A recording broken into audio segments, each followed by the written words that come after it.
Hi friend, in this video we will be discussing about arrays in PowerShell. So let us start the video. So when we talk about arrays, first of all we will know what are arrays. So array is a data structure and it is designed to store a collection of items. Basically when we create any variable in PowerShell, so that variable holds only single value.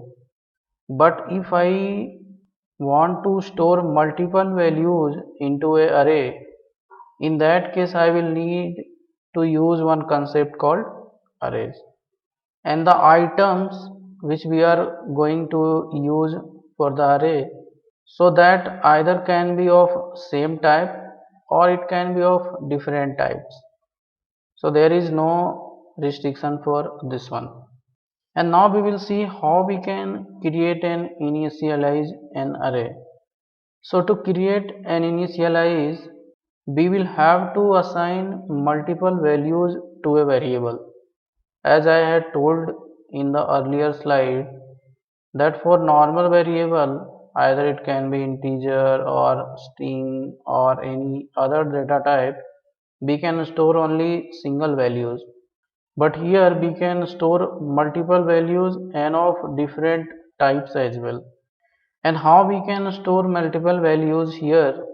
So first of all we will have to create one variable, and after that we have to use the equal to sign, and right side of this equal to sign we will have to use multiple values that will be comma separated.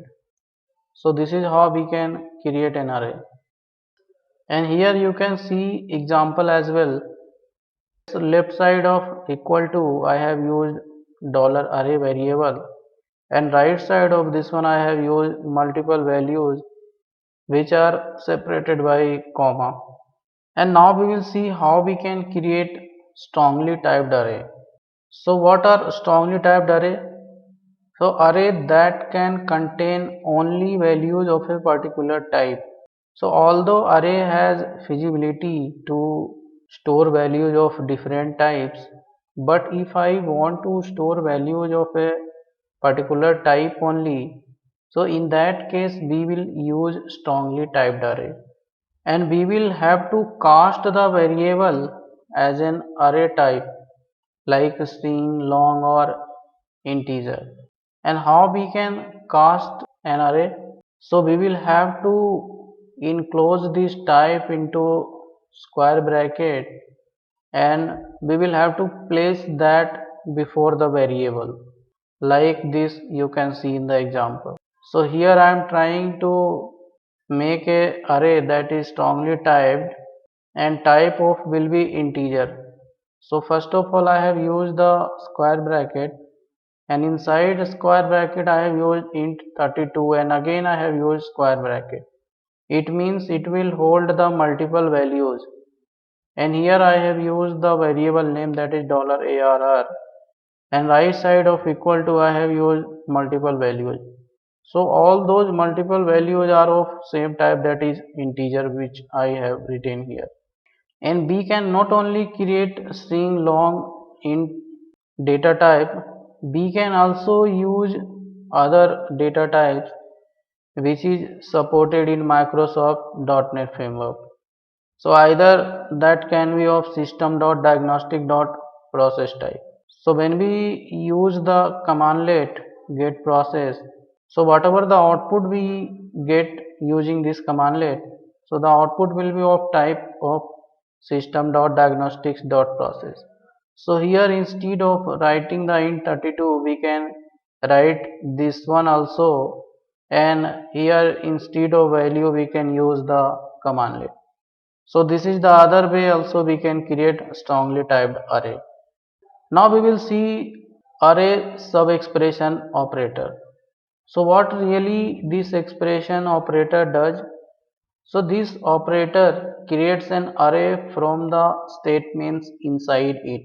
So inside this operator we will be writing some statement, and the output from that statement or the statement only will create the array.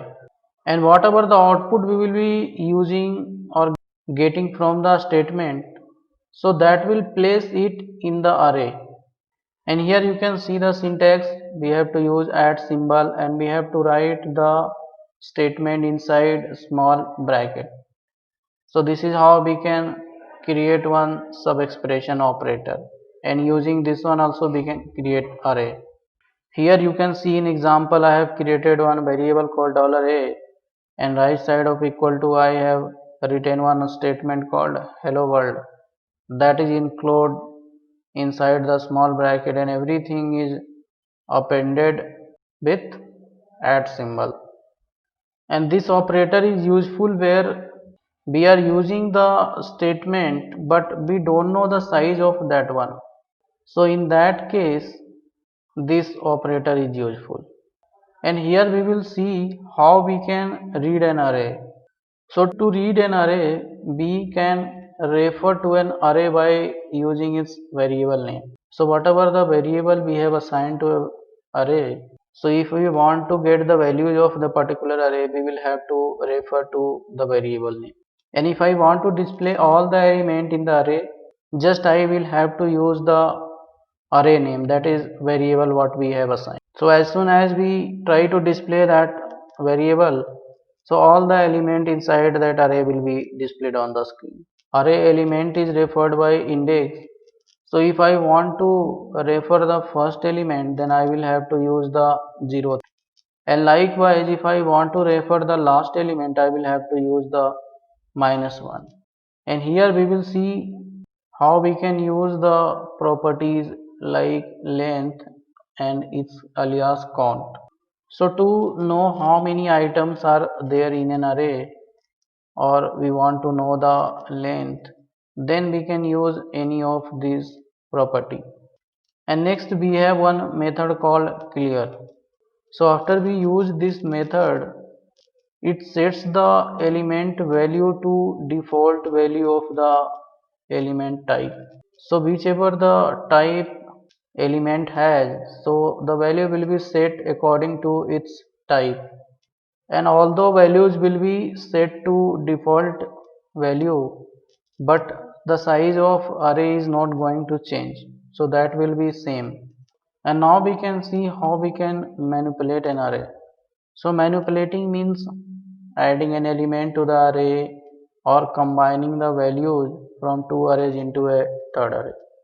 And if I want to change the value of a particular element, then we will have to use the array name, and in square bracket we will have to give the index number of the particular element, and right side of equal to sign we will have to use the new value. So whatever the value we are giving, so the existing value for the particular index number will be replaced by the new one. And we can also use one method called set value to change the value of any element in the array. Or if I want to add an element to the array, then we can use plus equal to operator. So we have seen that while creating or initializing an array, we only use equal to sign, and right side of this one we just give multiple values comma separated. And here if I want to add single value, then just we have to use like that only, but we have to use here plus equal to, and we have to give one element, so the element will be appended to the existing array. And in case if I want to delete an array, then it is very simple, just we have to assign null to the existing variable which we have given to the array. Or we can also use one method commandlet called remove item. So using these two methods also we can delete an array. But when we use the null to delete an array, so that method is faster than the remove item commandlet. And now we will try some hands-on on this one, so that we can understand more on this one practically. So let us start this one. I have opened PowerShell ISE in my system. Now we will be trying various examples to understand more on this one. So first of all, I will create one variable called $a and I will assign some values to it. I have assigned 22, 5, 10, 8, 12, 9 and 80. So as soon as execute this one, so all the values will be assigned to this variable. And how we will know the variable I have created is of which type? So I will use the variable name, that is $a, and here we can use get type 1 commandlet. So here you can see the since I have assigned multiple values to a variable, so that is the reason after I fetch the data type of this variable, that is of object, and here you can see the base type is system.array. It means this variable is of type array. We have created and initialized an array successfully. Now if I want to read the elements of this particular array, then I will just have to use $a and I will have to print. So as soon as I just printed this variable, so all the elements inside this one will be printed on the screen. And if I want to print only single values, for example, so I will have to use like this only, but in square bracket I can give the index number. So since array is starting with the 0th index, so that is the reason if I want to refer to first element, then I will have to give the index number 0. So now after I execute, I got 22. So here you can see the first element is 22. So this is how we can fetch the first element. And likewise, if I want to fetch any other element, like I want to fetch the third element, then I will have to use the index number 2. So this time I got 10. Here also you can verify that third element is 10. And likewise, if I want to fetch multiple values based on index, then here instead of giving single number, I can give multiple values here. So I have given 0, 2 and 4. So this time I will be getting first, third and fifth element of this particular array. And here I have given particular index number. But we have option to give the index in range as well. So for example, if I want to fetch from second to fifth, then I will use index number 1 to 4. So whatever the element will be falling under this index range, so everything will be printed. So now you can see that we got the second to fifth. Here second to fifth. Now moving to other example, if I want to fetch the element of array that is of last, then I can use the index number -1. So like this we will be getting the last index of this array, and we can also use range in minus index. So if I want to use from last, then we can use like this. So it will be giving us from the last fourth to last element. And if I change this order, for example, if I make this -1 to -3, then order of the output also will be changed. And we have one more example in this one. So for example, if I want 0th element, and after that I want the second element, and again I want from 4th to 6th element, then I will have to use like this. So it will be giving the first element and third element, and from fifth to 7th element. So like this we can also use. And now moving to other example, here we have assigned multiple values to the array. But if I want to create an array that contain only single value, so we can use like this, we can give some name to the array, and right side of this one we can use like this. First of all, we will have to start with the comma, then we can give some value. So in this case also, If I want to check the type, so we will be getting array only.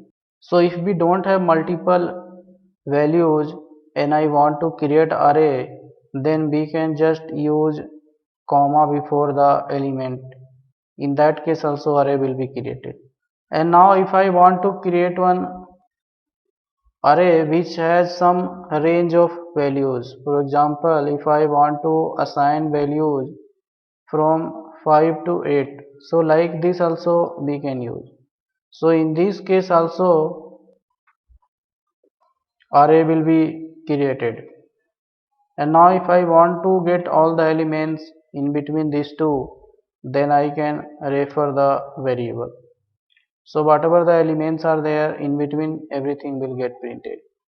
And now we will discuss about a strongly typed array. So first of all, we will have to create one variable. I will create one variable called $ia, and right side of this one I will give some values. And one very important thing is that before this one we have to mention the type, and we can use this square bracket, and in this one we can write the type. So I have written the int 32. So since we are using multiple values, so again we will have to use the square bracket, but we don't need to write anything in this square bracket. So in this case if I execute and again check the type of this one, so in this case you can see that previously we used to get the type object, but here we are getting the type int 32, but in base type for both the case we have system.array. So the previous case we have just created object type array, that is normal one, and in the second one we have created strongly typed array. And now we will see how we can create strongly typed using some commandlet output. So again we will create variable, and right side of this one we will use one commandlet called get process. And to make this strongly typed, again we will have to use square bracket, and inside this one we will have to mention the type. So I have written the type of the output for this commandlet called get process. So the output which we will be getting will be type of system.diagnostic.process. So here since we will be getting multiple values, so that is the reason we have to use again a square bracket. So after this time we have executed, we got it executed successfully. Now after getting the type of this variable, this one is also of base type system.array, but it is the type of process. So this is how we can create strongly typed array. Now let's move to other example. Here we will be seeing sub expression operator. So we will have to use one variable, and right side of this one we can use like this. So first of all we have to start with add symbol, then we have to use the small bracket, and inside small bracket we can write any statement. So I have created the array. Now to verify once again, so in this case you can see that array got created, and this one is also of base type system.array, and it is of type object. And now if I want to know how many elements are there in this array, then we can use property called count. So since it contains only one element, so that is the reason we have got count of 1. And we can also create array using this operator which does not have any element, like 0 element array. So how we can create? So we will have to create one variable, and in this one again we can use the add symbol and small bracket. And in this case if I try to get the count, I will be getting 0 since this array is not containing any value. But if I try to get the type of this variable, so this is also system.array type. So this is how we can use sub expression operate to create any array. Either it can contain any value or it cannot contain any value. So here we had used one statement. But if I want to replace this one with some process, then we can do that as well.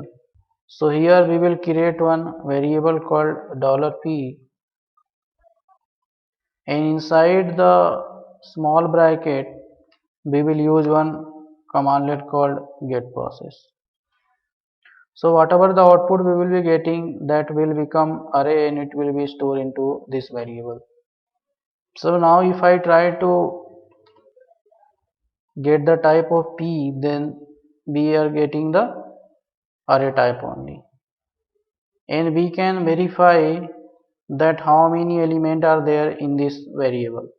So we have 61 element. So this is how we can use sub expression operator, and we can get output also, and we can store into array. Now in other example we will check how we can verify whether particular element is there in a array or not. So first of all we will create one array called $arr, and we will give some value to it.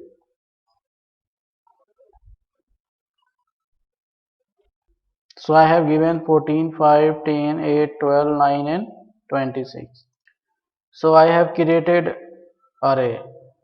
Now if I want to verify whether 10 is there inside this array or not, then we will have to use array variable, and there is one method called contains. So inside this method I will have to give the value which we want to verify whether it is there or not. So if it is there, then we will be getting true.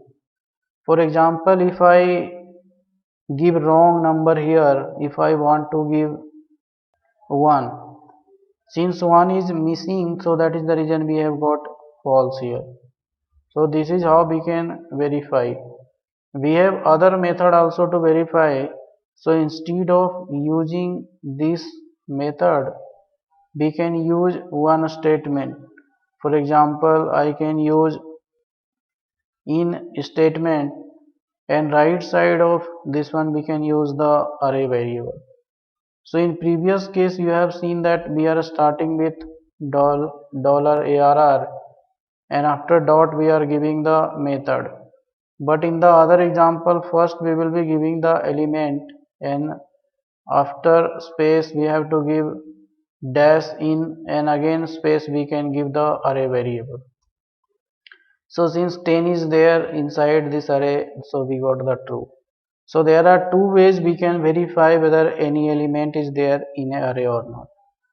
Now we will use one method called clear method. So when we use the clear method, so value of element of array will be set to default of its type. So I will create one array called $a, and I will assign 1, 2, 3 into it. Now I will use dot $a dot clear. So after I try to call this array $a, so since I have set to default value, so everyone will be set to default and we will not be getting any element. But if I try to get the count of element, then still we will be getting the same count here. And if I want to know all the default values which has been set according to its type, then I will have to use $a, and after pipe we can use for each, and percentage is alias of that one. So by like this also we can use.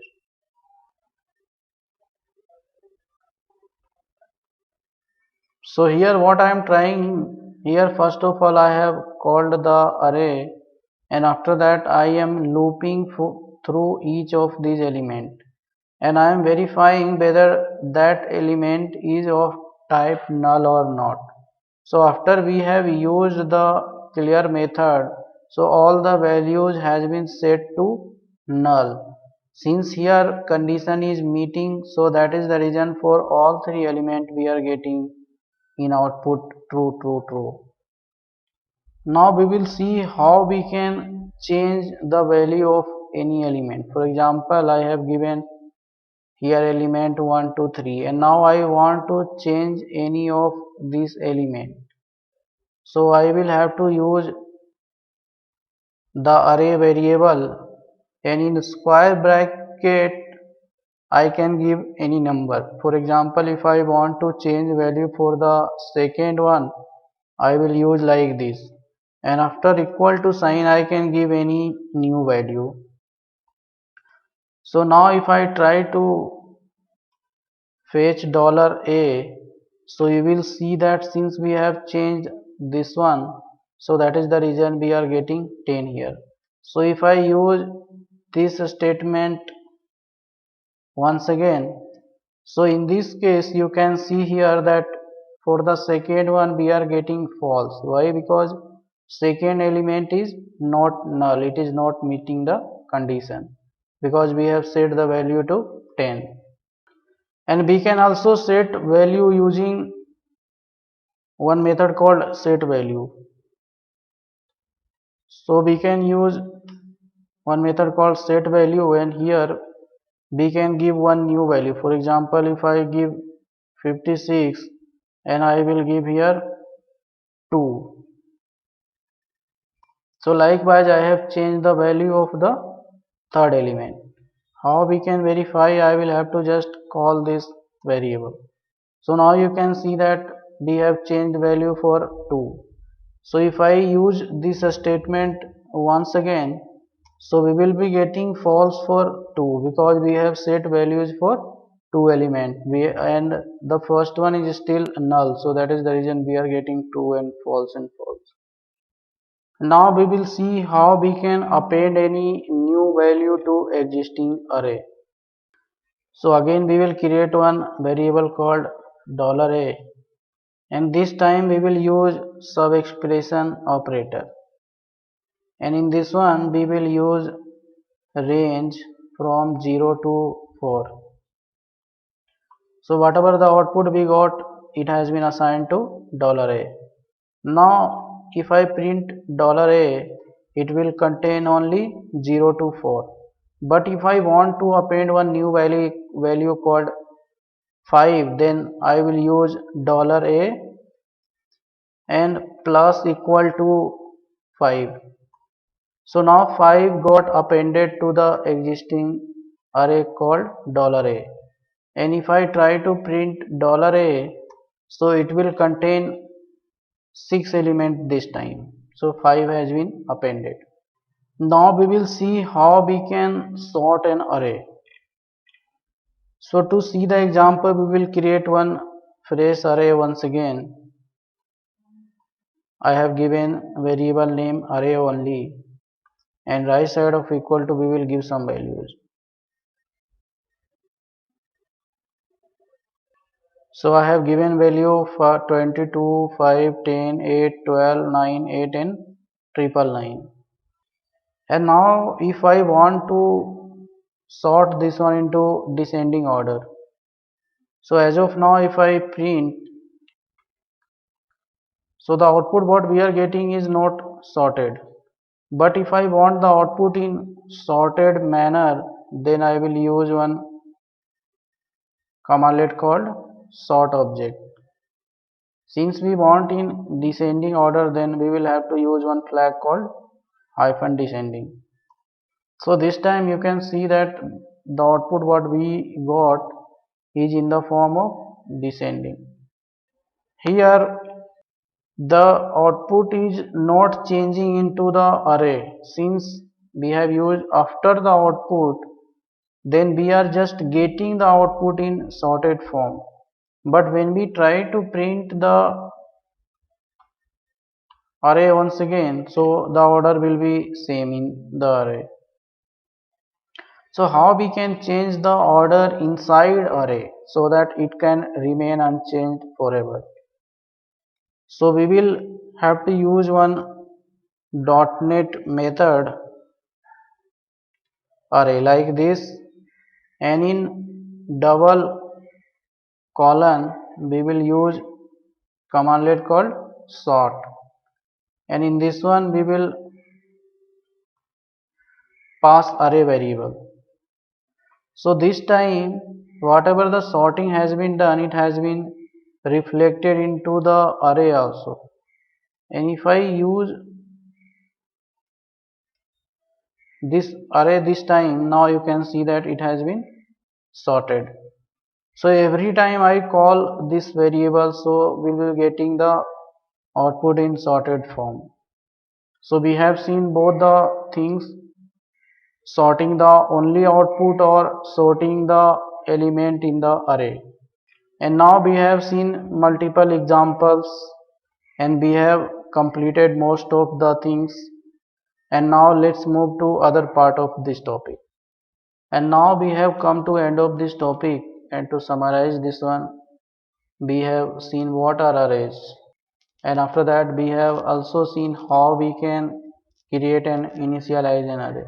We have also seen what are strongly typed array and how we can create that. And after that we have seen array sub-expression operator, and we have learned why we need to use sub-expression operator. And after that we have seen how we can read an array, either all the element or single element like first or last of the array. And after that we have seen properties like count, length and method clear of array.